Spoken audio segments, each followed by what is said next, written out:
wabarakatuh. Salam guru penggerak, tergerak, bergerak, dan menggerakkan. Perkenalkan, saya Agis Nihaya, calon guru penggerak Angkatan 9 dari Kabupaten Purbalingga. Perkenankan, saya menyampaikan aksi nyata Modul 1.4 Budaya Positif. Perkenalkan, beliau berdua adalah pengajar praktek dan fasilitator saya, yaitu Bapak Bambang Tejo Kusumo dan Ibu Triwidati Setio Atmarno. Berikut ini adalah rancangan tindakan untuk aksi nyata saya. Yang pertama adalah latar belakang. Penerapan budaya positif tidak bisa dilakukan tanpa dukungan dari semua elemen yang ada di sekolah. Tetapi pemahaman warga sekolah, terutama guru, tentang konsep-konsep inti budaya positif di sekolah seperti disiplin positif, motivasi perilaku manusia, posisi kontrol guru, pembuatan keyakinan kelas, dan penerapan segitiga restitusi belum menyeluruh. Diharapkan jika di seluruh konsep inti tersebut dipahami oleh seluruh warga sekolah, maka akan terbangun budaya positif yang baik di lingkungan sekolah. Budaya positif tentang keyakinan kelas di sekolah saya juga belum dilaksanakan dengan baik. Kita hanya membiasakan memberikan aturan-aturan main sebelum memulai kegiatan main. Selanjutnya adalah tujuan aksi nyata.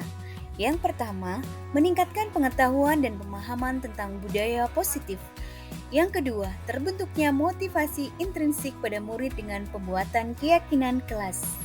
Tolak ukur keberhasilan dari aksi nyata saya adalah terlaksananya diseminasi konsep inti budaya positif di sekolah, terbentuknya keyakinan kelas melalui kesepakatan kelas yang sudah disepakati, siswa mampu menerapkan dan menjalankan keyakinan kelas yang telah dibuat. Lini masi tindakan. Adapun langkah-langkah yang akan dilakukan diantaranya ialah diseminasi kepada seluruh warga sekolah, meliputi kepala sekolah, guru, murid, dan tenaga kependidikan terkait konsep inti disiplin positif, kesepakatan kelas dan profil pelajar Pancasila, praktik segitiga restitusi sebagai metode dalam penyelesaian pelanggaran kesepakatan kelas. Guru menjelaskan tentang pengertian dan pentingnya kesepakatan kelas. Guru memfasilitasi peserta didik untuk membuat kesepakatan kelas. Kesepakatan kelas yang telah disepakati selanjutnya disahkan seluruh warga kelas dan dipasang di dinding kelas. Memantau, merefleksi, dan mengevaluasi keyakinan kelas yang telah dibuat. Dukungan yang dibutuhkan. Dukungan dari seluruh warga sekolah serta partisipasi aktif orang tua di rumah dalam membiasakan budaya positif. Dedikasi seluruh warga sekolah sebagai role model atau teladan bagi peserta didik dalam menanamkan budaya positif di sekolah. Kolaborasi seluruh warga sekolah dalam menciptakan serta membiasakan budaya positif di sekolah. Berikut ini merupakan kegiatan diseminasi sekolah mengenai pemahaman dan pengalaman budaya positif.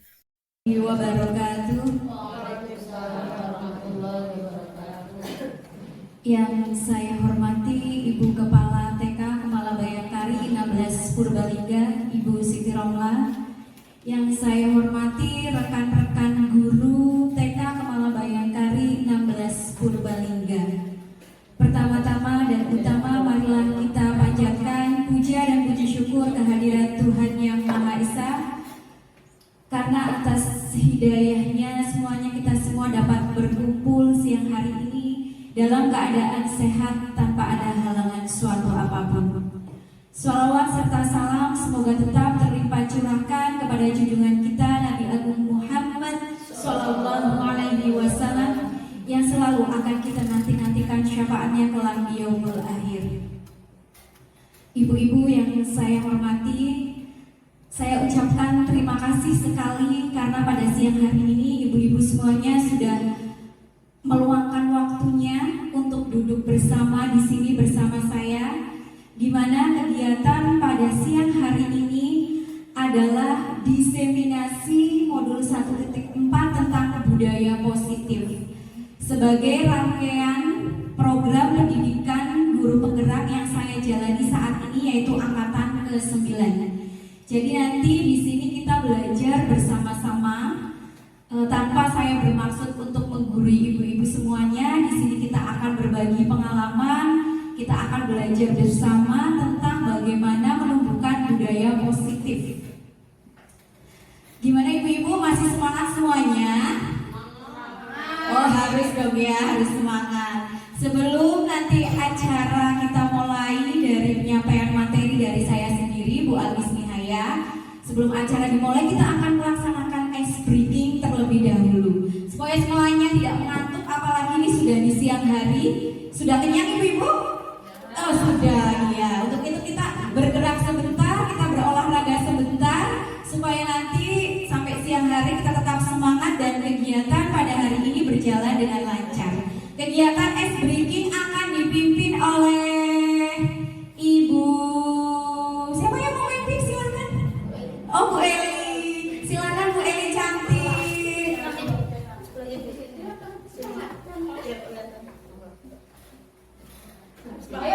Ini semuanya. Kita rekatkan dulu ke atas. Oke.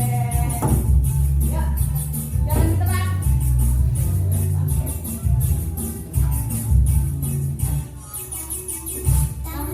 Diputar-putar, bertepuk tangan.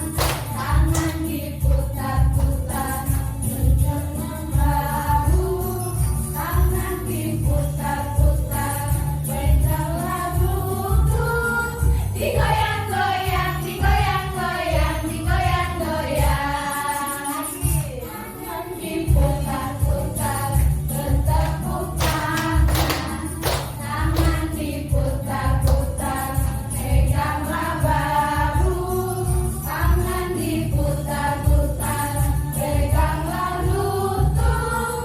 Digoyang-goyang, digoyang-goyang, digoyang-goyang. Diputar-putar, diputar ke atas. Diputar-putar, diputar ke bawah. Diputar-putar, diputar ke kanan.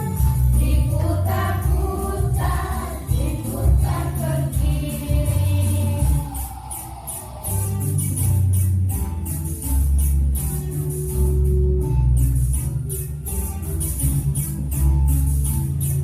Iya, terima kasih. Semoga dengan ice breaking tadi membuat kita semuanya semangat selalu. Nah, pada kegiatan siang hari ini, saya di sini akan menyampaikan tentang budaya positif.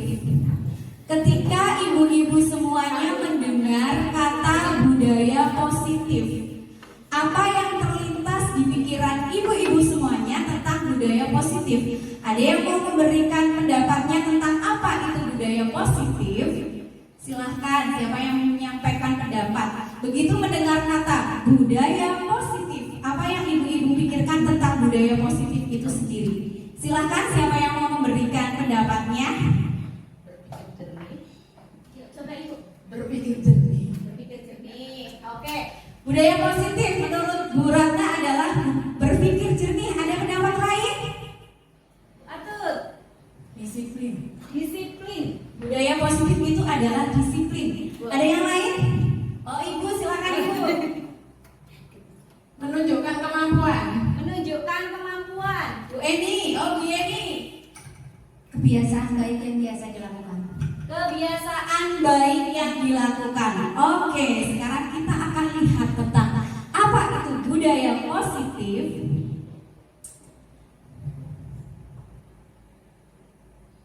Nah, budaya positif di sekolah adalah nilai-nilai keyakinan dari kebiasaan-kebiasaan di sekolah yang berpihak pada murid agar murid dapat berkembang menjadi pribadi yang kritis, hormat, dan bertanggung jawab.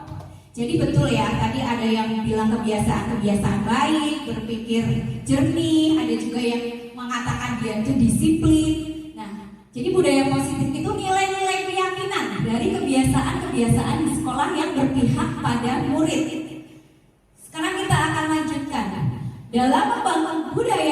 positif, sekolah dapat menyediakan lingkungan yang positif, aman, dan nyaman agar siswa mampu berpikir, bertindak, dan mencipta dengan merdeka, mandiri, dan bertanggung jawab. Jadi ketika kita akan melaksanakan budaya positif di sekolah, tentu kita harus menciptakan suasana sekolah yang aman. Ketika sekolah itu tidak aman, tidak nyaman untuk anak, bagaimana bisa kita mengembangkan budaya positif di sekolah? Konsep budaya positif yang akan kita bahas pada siang hari ini itu ada 7 poin. Jadi siang hari ini kita akan belajar bersama tentang yang pertama yaitu tentang perubahan paradigma belajar. Yang kedua yaitu disiplin positif. Yang ketiga kebutuhan dasar manusia. Yang keempat motivasi perilaku manusia. Yang kelima posisi kontrol guru. Yang keenam keyakinan kelas. Dan yang ketujuh adalah segitiga restitusi. Cukup lumayan banyak materinya ya ibu-ibu ya. Ada 7 poin yang akan kita tekankan pada kegiatan siang hari ini. Kita mulai dari yang pertama, perubahan paradigma belajar. Apalagi sekarang ini kurikulum merdeka. Kurikulum merdeka ini kita sering sekali mendengar kata-kata bahwa pembelajaran itu harus dirancang dengan cara berdiferensiasi. Sudah sering dengar ya Bu pembelajaran berdiferensiasi? Sering mendengar? Sudah ya? Nah, apa itu pembelajaran berdiferensiasi menurut ibu-ibu semuanya? Siapa yang akan menyatakan pendapatnya tentang pembelajaran berdiferensiasi? Silakan. Pembelajaran berdiferensi menurut saya dari kata different aja itu sudah menunjukkan berbeda. Jadi tidak boleh seragam, bisa dilaksanakan sesuai dengan kemampuan anak. Karena kemampuan anak kan dari satu yang dengan yang lain berbeda, tidak sama. Jadi pembelajarannya dibedakan menurut kemampuan mereka. Tepuk tangan buat Bu Atul. Iya betul sekali. Jadi memang kita dituntut untuk melaksanakan pembelajaran yang berdiferensiasi karena kita ketahui sendiri bahwa peserta didik kita itu memiliki karakter, potensi dan ciri khas antara yang satu anak dengan yang anak yang lain itu berbeda-beda. Dari gaya belajarnya, dari minat belajarnya. Disitulah kita sebagai guru dituntut untuk bisa memfasilitasi murid-murid kita belajar sesuai dengan kebutuhannya. Nah, di sini setiap siswa belajar sesuai dengan kebutuhan dari tahap perkembangannya dengan tujuan utamanya yaitu mewujudkan profil pelajar Pancasila. Dari kita yang guru-guru di sini, guru-guru TK ya, sudah mulai melaksanakan pembelajaran berdiferensiasi dengan cara yang pertama itu kita harus melakukan observasi dulu terhadap murid-murid kita. Kita akan dari hasil observasi itu kita akan melihat bagaimana gaya belajar anak. Biasanya ada anak yang sukanya menggambar, ada yang anak yang sukanya memang berliterasi, numeriknya bagus. Disitulah kita sebagai guru harus memfasilitasi kebutuhan peserta didik kita. Kemudian selanjutnya yaitu tentang disiplin positif. Jadi kita sudah masuk ke poin yang kedua. Tadi yang pertama adalah paradigma pembelajaran, yang kedua adalah disiplin. Makna kata disiplin. Kalau tadi budaya positif, sekarang adalah makna kata disiplin. Monggo siapa yang mau mengungkapkan pendapatnya tentang apa itu disiplin? Disiplin. Ayo ibu-ibu, apa kata disiplin itu? Ayo siapa yang mau mengungkapkan apa itu disiplin? Ayo kita sering sekali loh bilang ke anak-anak, ayo anak-anak harus disiplin.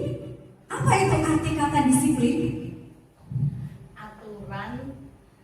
Aturan tapi yang tidak memberikan hukuman kepada anak. Aturan tetapi tidak memberikan hukuman pada anak. Oke, ada lagi pendapat yang lainnya makna kata disiplin? Jadi aturan intinya ya, tetapi tidak menghukum seperti itu ya. Oke, sekarang kita lanjut. Nah, ternyata disiplin itu berasal dari bahasa Latin.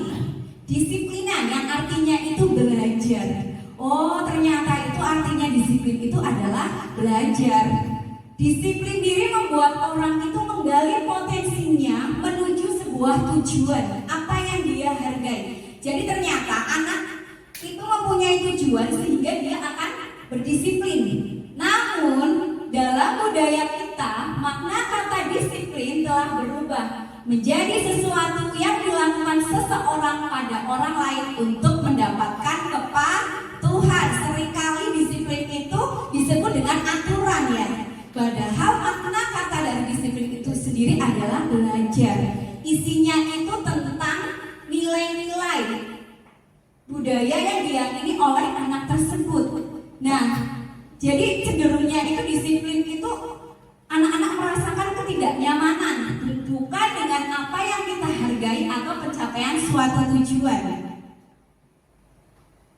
Disiplin adalah kemampuan memerintah diri sendiri dalam mengontrol dan menguasai diri untuk memilih tindakan yang mengacu pada nilai-nilai yang dihargai dengan penuh tanggung jawab tanpa terperintah oleh orang lain. Ketika disiplin itu dianggap sebuah aturan, apakah itu ada perintah dari orang lain, ibu-ibu? Ada nggak kalau aturan loh? Kalau disiplin itu dianggap aturan, berarti disiplin itu ada perintah dari orang lain. Tetapi yang dimaksud disiplin positif di sini, anak itu bisa mengontrol dirinya sendiri untuk memilih tindakan. Jadi ketika dia ingin berangkat ke sekolah, katanya kalau berangkat sekolah kan tidak boleh terlambat. Jadi keinginan itu berasal dari dirinya sendiri. Dia yang bisa mengontrol, aku harus datang tepat waktu. Tetapi ketika disiplin itu dia terpatuhi pada aturan sekolah itu kan disiplin itu harus berangkat karena tepat waktu. Itu berarti dia itu masih memiliki motivasinya dari luar, bukan dari dalam dirinya sendiri. Jadi nilai-nilai yang kita hargai adalah nilai kebajikan. Nah, ini kita akan masuk ke materi selanjutnya tentang nilai-nilai kebajikan. Nilai-nilai kebajikan. Nilai-nilai kebajikan yang kita yakini sekarang yang menjadi tujuan pembelajaran kita saat ini di kurikulum Merdeka, yaitu nilai profil pelajar Pancasila. Di sini kita akan belajar tentang nilai-nilai kebajikan. Jadi nilai-nilai kebajikan itu sendiri adalah sifat-sifat positif manusia yang merupakan tujuan mulia yang ingin dicapai oleh setiap individu. Nilai-nilai kebajikan yang ingin dicapai oleh setiap anak Indonesia itu adalah profil pelajar Pancasila. Di sini semuanya hafal tentang dimensi profil pelajar Pancasila. Ada nyanyiannya, masih ingat nyanyiannya? Yang pertama, beriman dan bertakwa pada Tuhan yang Esa dan berakhlak mulia, berkebinekaan global, gotong royong mandiri, kreatif dan bernalar kritis. Iya, itulah nilai-nilai yang ingin kita wujudkan kepada para peserta didik kita tentang nilai-nilai kebajikan. Seringkali kita sebagai orang dewasa, sebagai seorang pendidik, itu kita berpikiran padahal semua itu hanya ilusi, hanya pemahaman tentang diri kita. Padahal aslinya bukan. Seringkali kita menganggap ilusi guru itu bisa mengontrol murid. Sebenarnya betul apa tidak Ibu? Guru itu dapat mengontrol murid? Betul apa salah? Tidak semua. Tapi kita sering berpikiran ya, sampai saat ini kita kadang berpikiran guru itu dapat mengontrol murid. Padahal pembelajaran kita saat ini menurut Ki Hajar Dewantara itu pembelajaran yang berpihak pada murid, student center. Bukan lagi pembelajaran yang seperti dulu teacher center ya. Semua hal yang harus dilakukan harus nurut dengan gurunya. Nah, untuk itu kita ubah persepsi kita, pemikiran kita bahwa guru itu tidak selamanya bisa mengontrol murid. Kadang-kadang kalau teori kontrolnya guru dapat mengontrol murid, itu sebenarnya murid itu melaksanakan perintah kita itu karena dia itu takut ketika dia tidak menuruti guru maka akan mendapatkan hukuman.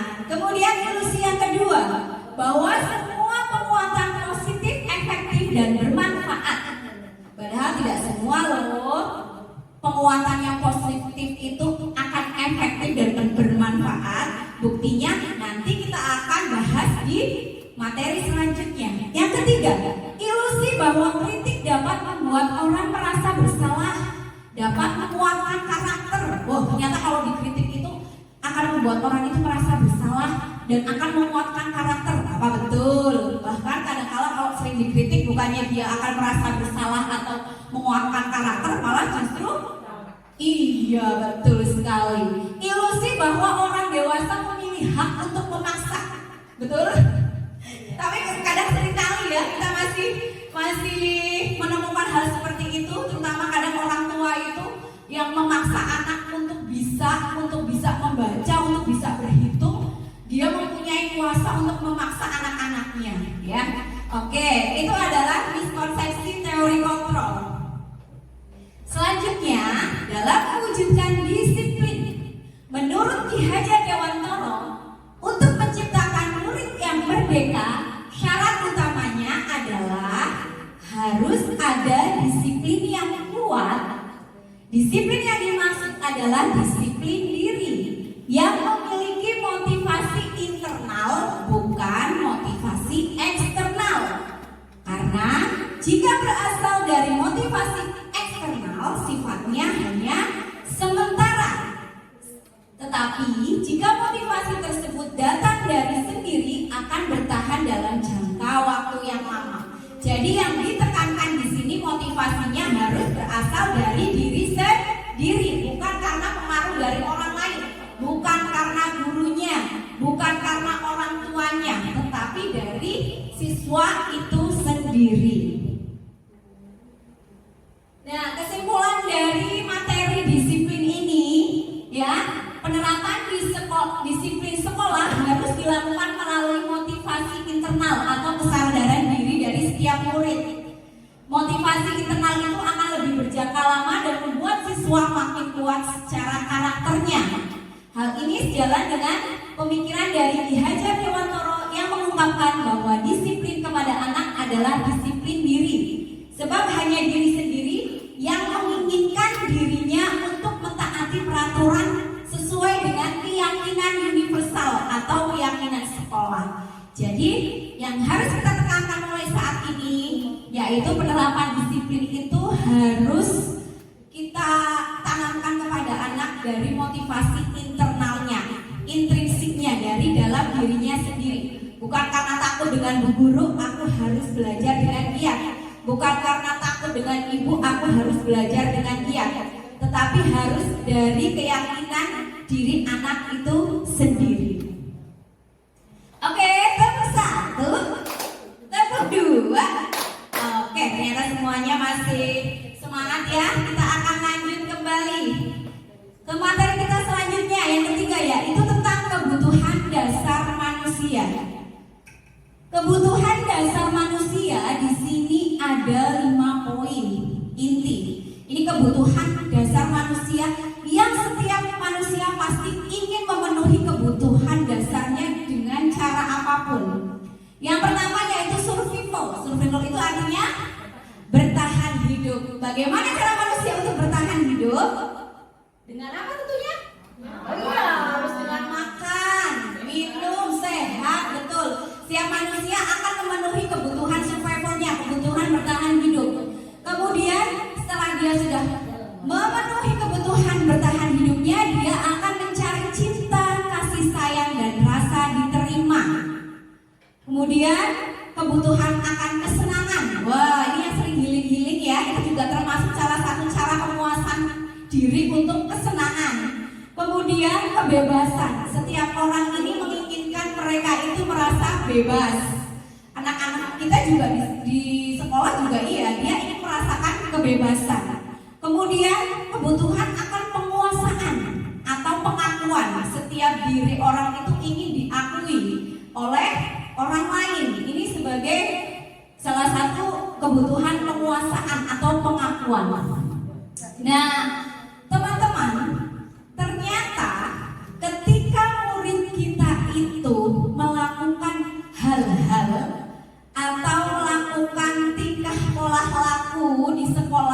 kita tidak bisa menyebutnya nakal ya.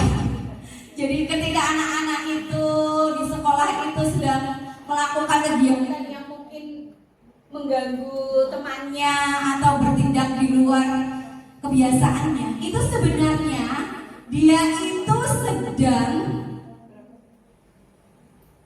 ada salah satu kebutuhan dari murid itu yang tidak terpenuhi. Misalnya saja ketika makan bersama, ada anak yang suka merebut makanan temannya. Berarti kebutuhan apa yang dia tidak terpenuhi dari rumah? Iya betul, bisa jadi dia belum sarapan di rumah. Akhirnya dia itu bikin pola ya di kelas dengan merebut makanannya. Ada juga yang suka caper ya dengan bu gurunya ya. Kemana-mana harus disayang dengan bu gurunya. Dia mencari perhatian. Kebutuhan apa yang ingin dia penuhi? Iya, rasa kasih sayang. Jadi sebenarnya nanti dari kebutuhan dasar ini kita bisa menganalisis permasalahan yang terjadi kepada anak didik kita.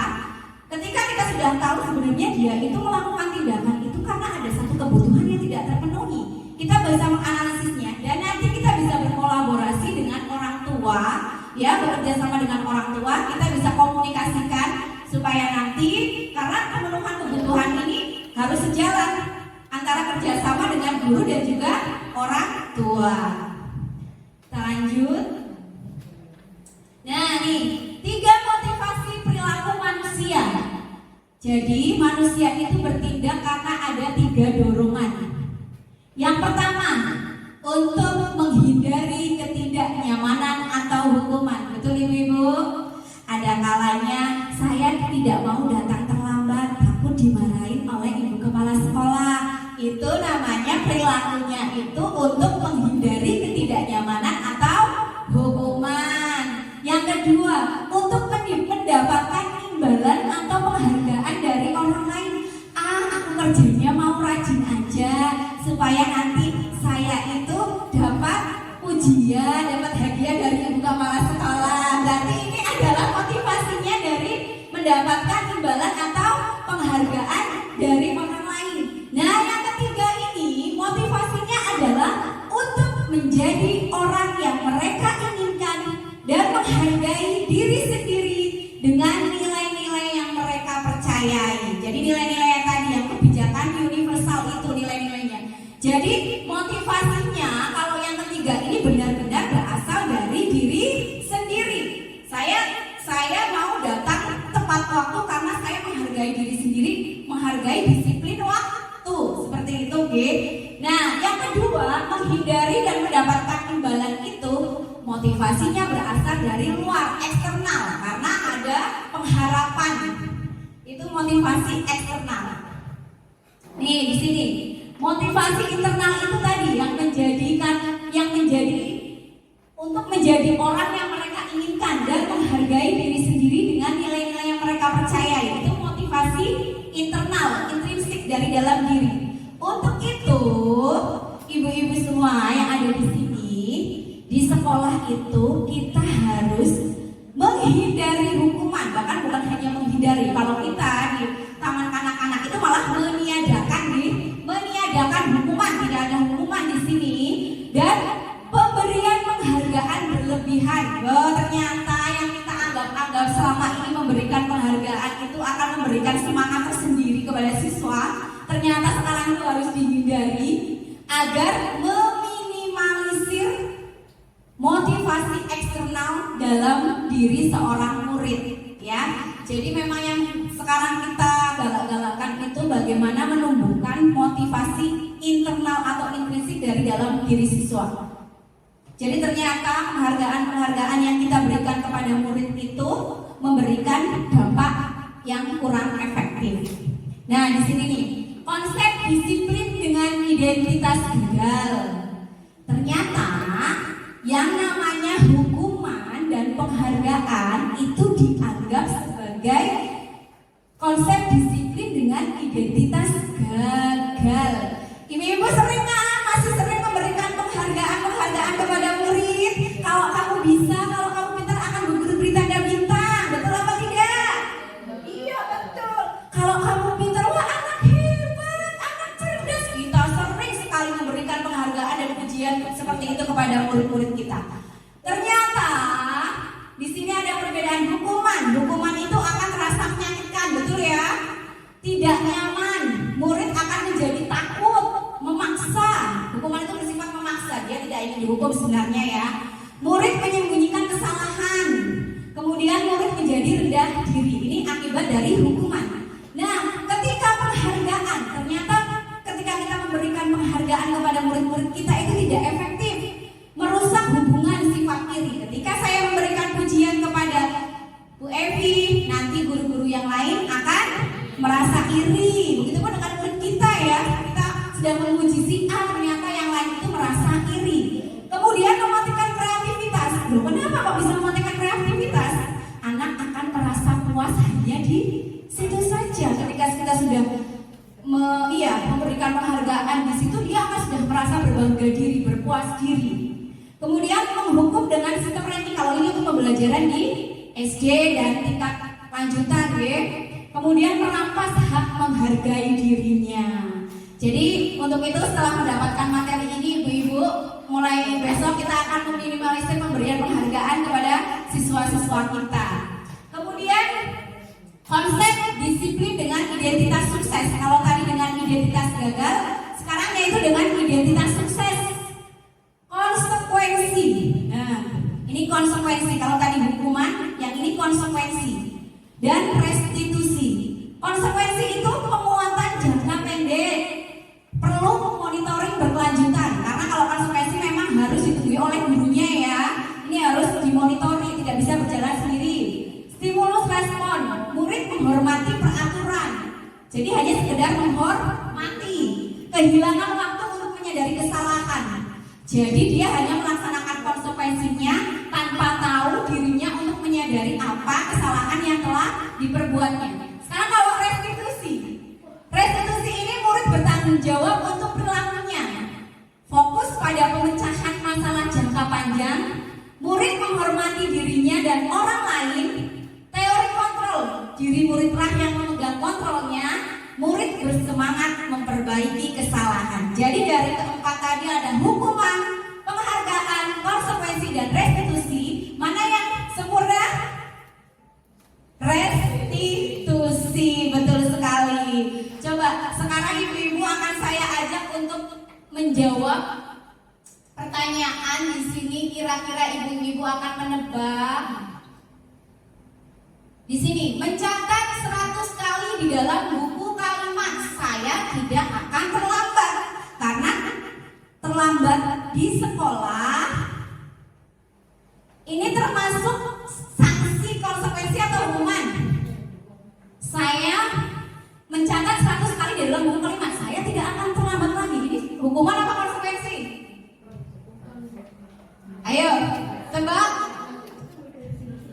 Sanksi atau hukuman? Ayo, mencatat, disuruh mencatat 100 kali karena dia itu tidak terlambat. Hukuman, kita cek ya. Ternyata itu adalah sanksi atau konsekuensi. Lari mengelilingi lapangan basket 2 kali karena terlambat hadir di sekolah. Hukuman apa sanksi? Hukuman. Oh iya, udah mulai paham ternyata. Membersihkan coretan yang dibuatnya di meja tulis. Iya, itu adalah konsekuensi. Iya, betul sekali. Wah, ternyata ibu-ibu di sini semuanya sudah memahaminya. Tepuk tangan untuk semuanya. Terima kasih. Sekarang kita akan lanjut. Ini tadi kita sudah belajar tentang restitusi ya, bahwa restitusi ini tadi yang paling sempurna yang dilakukan. Tadi restitusi itu bukan menebus kesalahan, namun untuk belajar dari kesalahan, memperbaiki hubungan, tawaran bukan paksaan, menuntut untuk melihat ke dalam diri, mencari kebutuhan yang mendasari tindakan. Jadi kita yakini setiap tindakan yang anak-anak kita perbuat pasti ada kebutuhan dasar yang mendasari tindakannya, ada alasannya. Seperti itu. Restitusi cara yang paling baik. Restitusi itu menguatkan, fokus pada solusi, mengembalikan murid yang berbuat salah kepada kelompoknya. Nah, sekarang kita akan melihat nih perbedaannya. Perbedaan antara hukuman, konsekuensi, dan restitusi. Hukuman, guru menghukum anak tersebut untuk hormat bendera. Ketika dia datang terlambat, guru akan menghukum dia hormat di bendera. Guru marah dan muridnya menjadi takut. Itu adalah hukuman.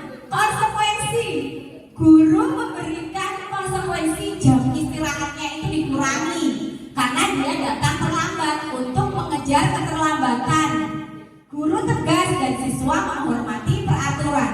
Tetapi ketika pakai restitusi, guru menanyakan keyakinan kelas atau dirinya dan membantu siswa menyelesaikan masalahnya. Guru terbuka dan siswa menghormati dirinya dan orang lain. Jadi dikembalikan lagi keyakinan apa yang sudah dilanggar oleh siswa, oleh murid. Nah, kita sudah mau masuk ke 5 posisi kontrol. Mempelajari tentang 5 posisi kontrol. Ternyata di sini ada 5 posisi kontrol kita sebagai seorang guru. Yang pertama, sebagai penghukum. Yang kedua, sebagai pembuat rasa bersalah. Yang ketiga, sebagai pemantau. Yang keempat, sebagai teman. Dan yang kelima, sebagai manajer. Penghukum, biasanya seorang penghukum itu menggunakan kata-kata yang gimana? Kalau seorang penghukum biasanya menggunakan kata-katanya seperti apa? Oh iya, betul. Dengan nada yang keras, menghardik ya. Dia akan melakukan kekerasan baik secara verbal, secara bahasa maupun secara fisik melalui hukuman itu sendiri. Tidak, Ibu. Kemudian pembuat rasa bersalah. Kalau pembuat rasa bersalah itu dia akan bersuara lembut, menggunakan keheningan yang membuat orang lain merasa tidak nyaman, merasa bersalah. Iya, betul. Kemudian pemantau. Seorang pemantau ini biasanya itu mengandalkan perhitungan, catatan, data yang digunakan sebagai bukti. Jadi dia itu kalau pemantau taat kepada aturan, selalu dengan aturan-aturan yang ditekankan. Kamu tahu tidak? Kenapa kamu terlambat? Kamu sudah melanggar aturan. Lebih menekankan kepada aturan-aturan. Sebagai teman. Nah, kalau sebagai teman ini dia tidak menyakiti murid, namun akan tetap berupaya mengontrol murid melalui persuasi. Yang kelima, sebagai posisi manajer. Wah, jadi guru juga ada posisi manajernya di sini. Di mana guru berbuat sesuatu bersama dengan murid, mempersilahkan murid mempertanggungjawabkan perilakunya, mendukung murid agar dapat menemukan solusi atas permasalahannya sendiri. Sekarang saya ingin meminta bantuan kepada Ibu guru untuk maju ke depan. Kita akan mempraktekkan 5 posisi kontrol guru ini ya. Nanti akan menebaknya. Nah, ya tepuk tangan buat ibu kepala sekolah kita. Ketika Ibu Siti ini di sini, Ibu Siti itu sebagai penghukum. Biasanya kata-kata apa yang akan digunakan Ibu? Sebagai penghukum. Di sini posisi saya guru atau saya kepala sekolah? Kepala sekolah nggak apa-apa, Bu. Yang saya tanyakan posisi saya di sini sebagai guru apa sebagai kepala sekolah? Kepala sekolah aja, Bu, langsung tanya kepada guru-gurunya di sini, Bu. Sebagai penghukum. Iya. Kata-kata saya yang akan saya sampaikan, kalau kamu tidak melakukan hal ini, konsekuensinya adalah honor bulan November belum akan diberikan. Sebelum itu selesai. Oke. Kalau kamu tidak mengikuti ujian atau tes guru penggerak di tahun berikutnya, cari sekolah lain. Bagi yang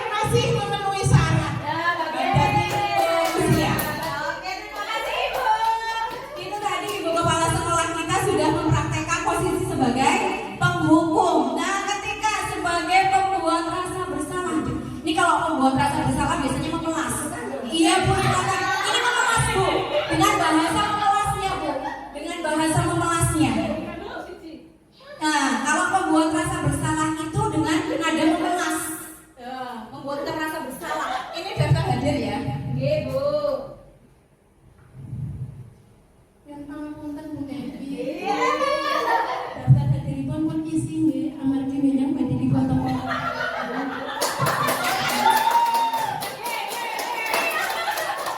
Woi, temannya. Saya merasa bersalah. Belum tanda tangan. 1 bulan tidak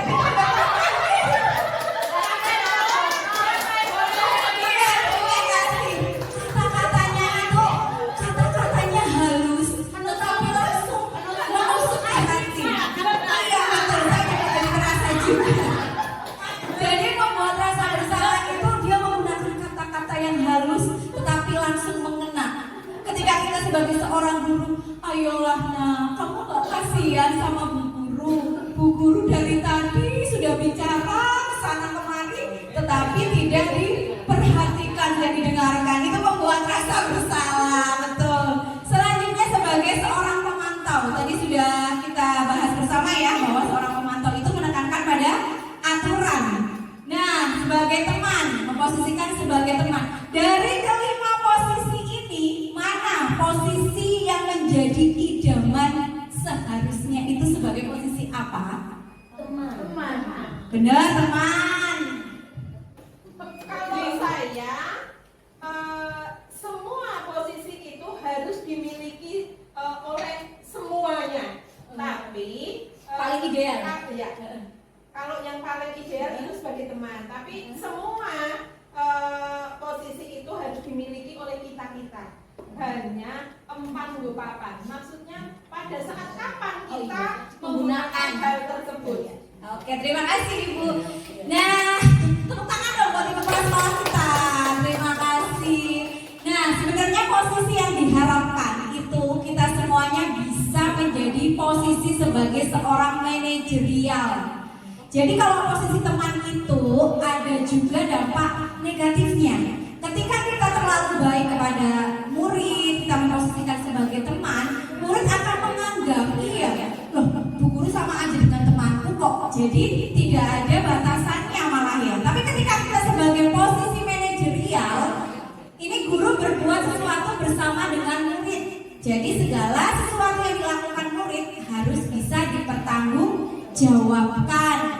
Mendukung murid untuk menemukan solusi. Paling tidak kita selalu berada di dalamnya. Iya, Pada betul. saat apa yang dilakukan oleh murid itu kita berada di tengah-tengah mereka. Menuntun di Ibu, iya kita harus senantiasa sungtulodo hikmat Dio kaso tuturi hidayah. Iya betul sekali, betul. Oke.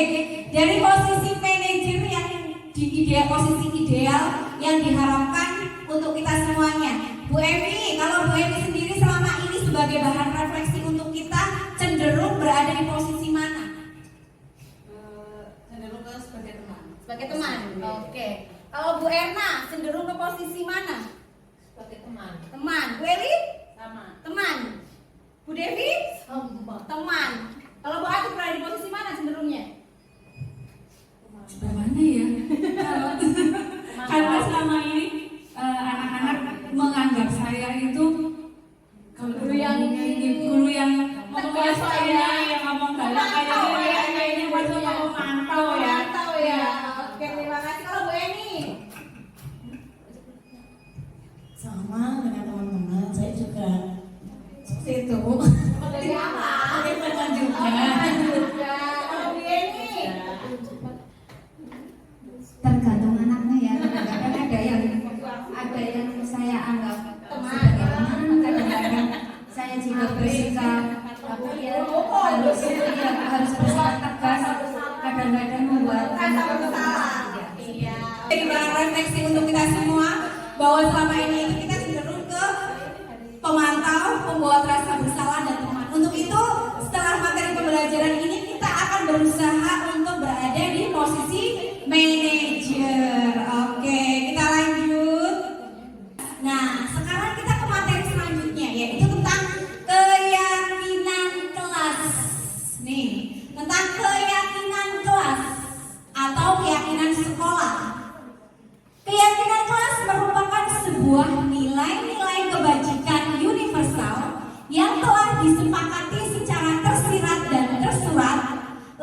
dari adanya latar belakang suku, negara, bahasa maupun juga agama.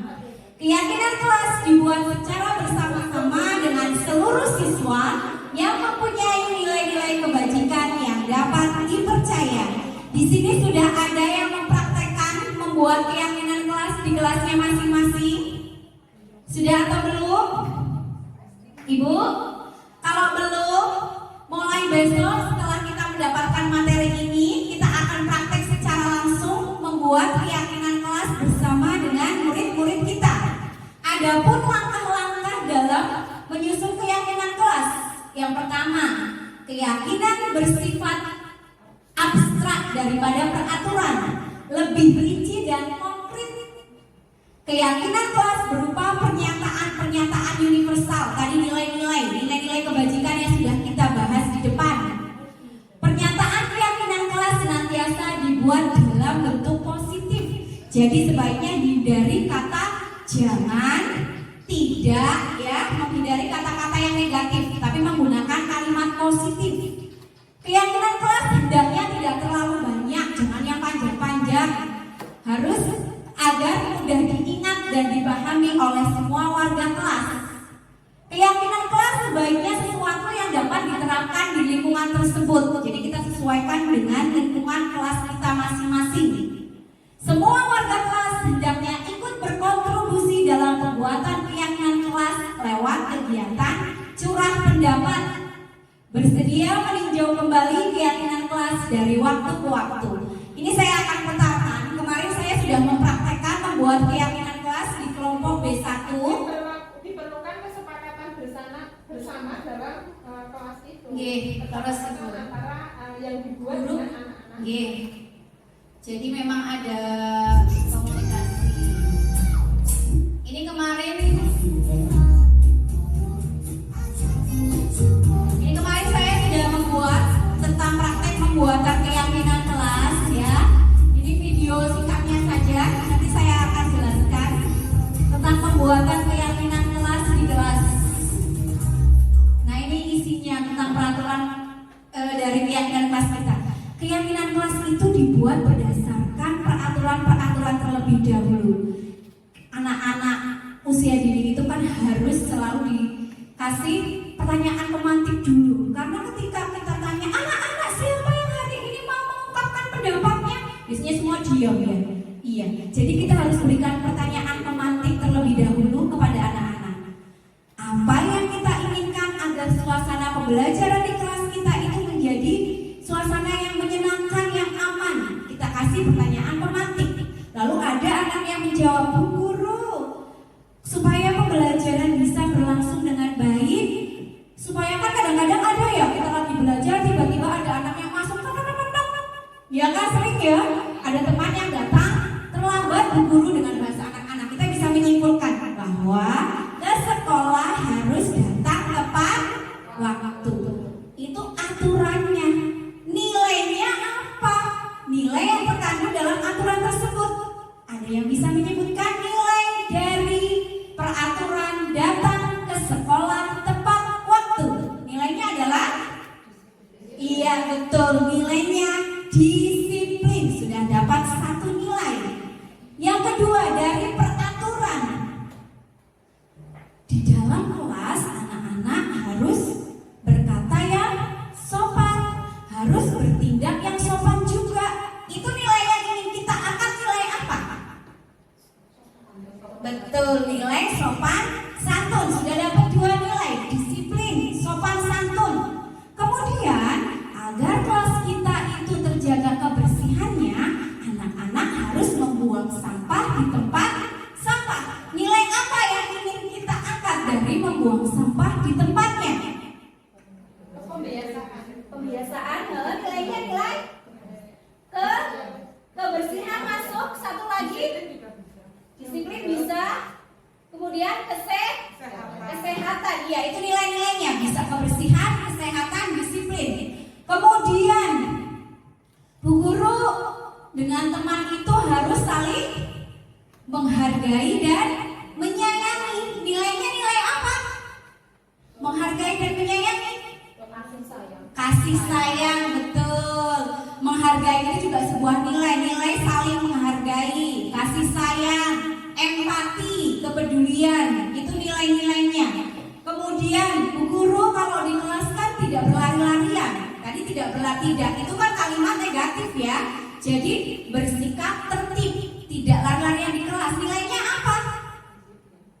Disiplin masuk. Terus apa lagi? Karena kalau berlari-larian nanti bisa terjadi kecelakaan seperti muridnya Bu Eli dulu, tangannya patah.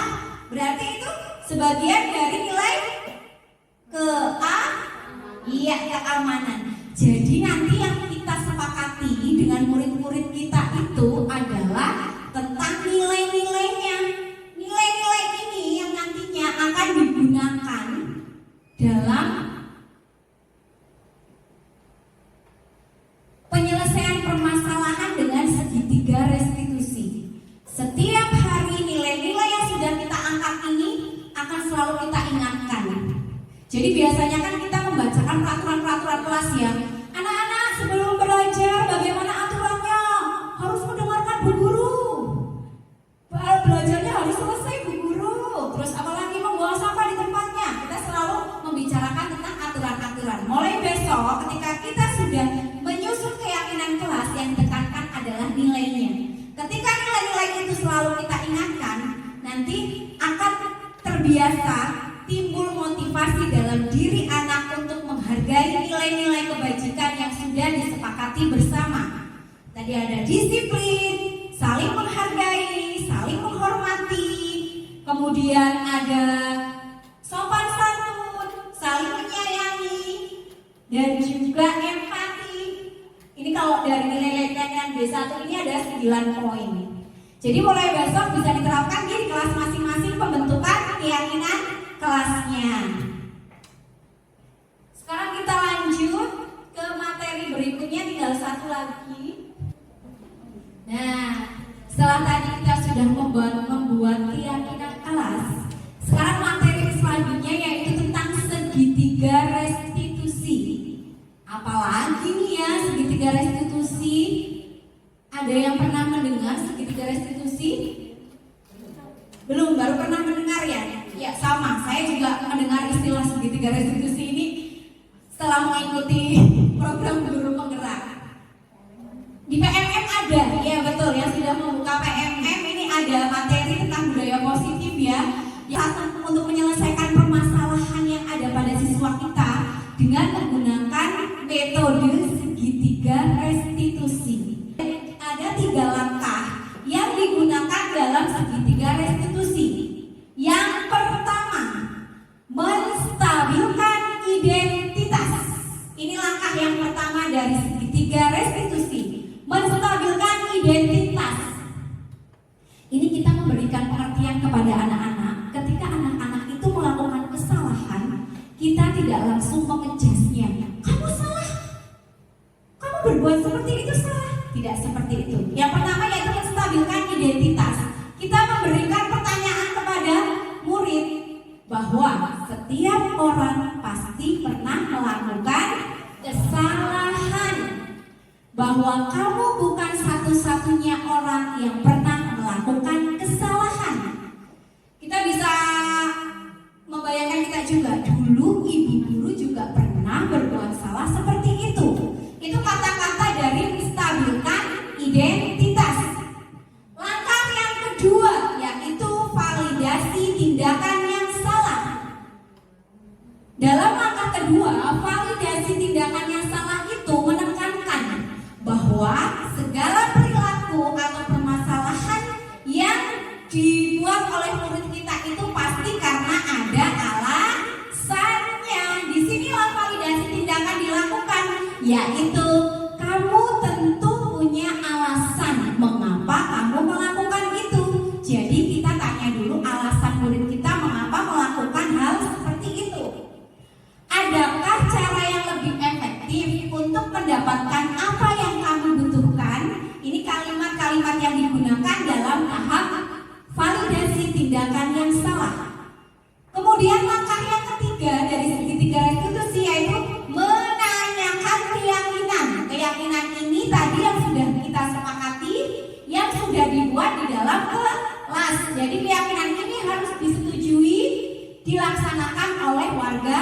kelas kita masing-masing. Menanyakan keyakinan, yaitu keyakinan kelas apa yang telah kita sepakati. Lalu, kamu ingin menjadi orang yang seperti apa? Ini dari validasi dari tahapan yang ketiga segitiga restitusi, yaitu menanyakan keyakinan. Ini kemarin saya juga sudah mempraktikkan kepada salah satu murid kita. Saya akan putarkan praktek segitiga restitusi yang sudah saya laksanakan. Mungkin kalau dilihat dari contohnya nanti akan lebih jelas lagi dari tahapan segitiga restitusi ini. Nah, ini ada satu kasus ya. Nah, kita lihat ini contoh saya kemarin dalam melakukan penerapan segitiga restitusi. Skenario penyelesaian masalah menggunakan segitiga restitusi. Pada hari ini, oke, maaf ya. Langkah yang pertama, menstabilkan identitas. Bu Agis tadi juga waktu istirahat, Bu Agis juga Mbak Tania itu marah-marah, teriak-teriak dengan suara nada yang tinggi sekali. Kenapa sayang? Kesal? Kenapa Mbak Tania merasa kesal? Oh, ternyata begitu. Wajar ya jika Mbak Tania itu merasa kesal. Jika Bu Agis ada di posisi Mbak Tania, Bu Agis pasti akan merasakan hal yang sama. Karena gambarnya dicoret-coret ya sama-sama. Lalu, apa yang dilakukan Mbak Tania? Ini langkah yang kedua, validasi tindakan yang salah.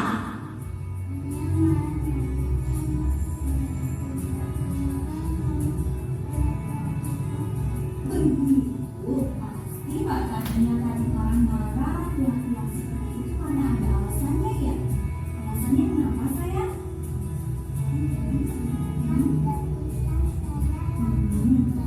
Terus?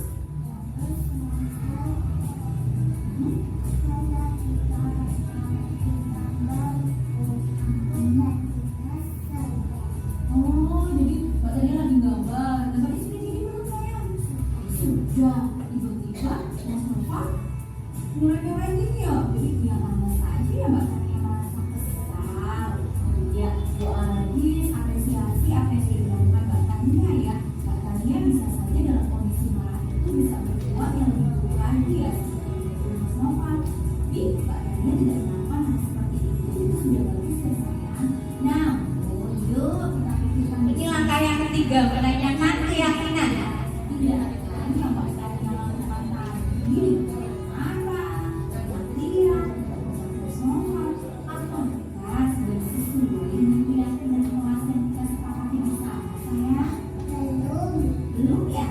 Oh, kira-kira kalau belum, keyakinan kelas apa yang sudah dilanggar oleh Mbak Tania?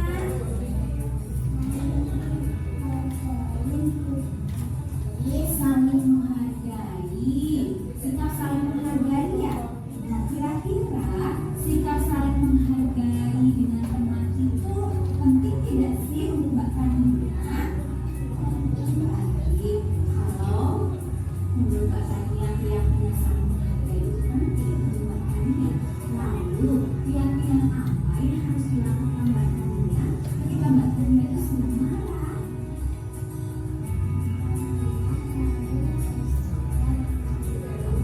Mbak Tania bisa melakukan itu.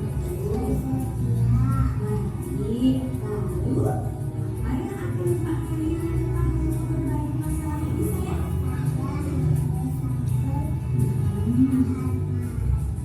Terus apa lagi sayang?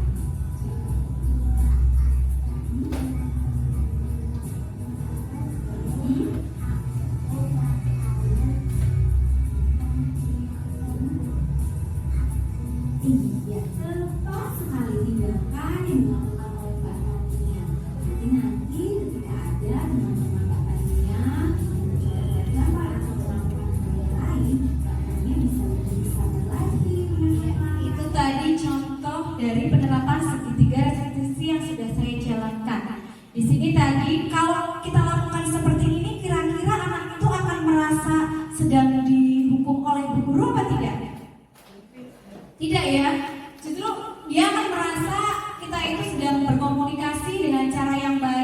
di sini ada nggak cara penyelesaian masalah yang disampaikan oleh anak? Di video yang dilihat dari tadi ada. Jadi dari nilai keyakinan tadi yang sudah dilanggar oleh Mbak Tania itu nilai apa yang ditekankan pada Mbak Tania tadi? Bahwa Tania itu tadi sudah melanggar aturan kelas, keyakinan kelas dari sikap nilai apa? Saling menghargai. Jadi kita ingatkan kembali, ketika anak-anak melakukan kesalahan, kita kembalikan lagi ke keyakinan kelas yang sudah disepakati bersama. Nanti dari situ akan muncul pembelajaran yang didapat oleh Mbak Tania. Dia tahu bahwa dia sedang melanggar keyakinan yang disepakati bersama dan dia mencari solusinya.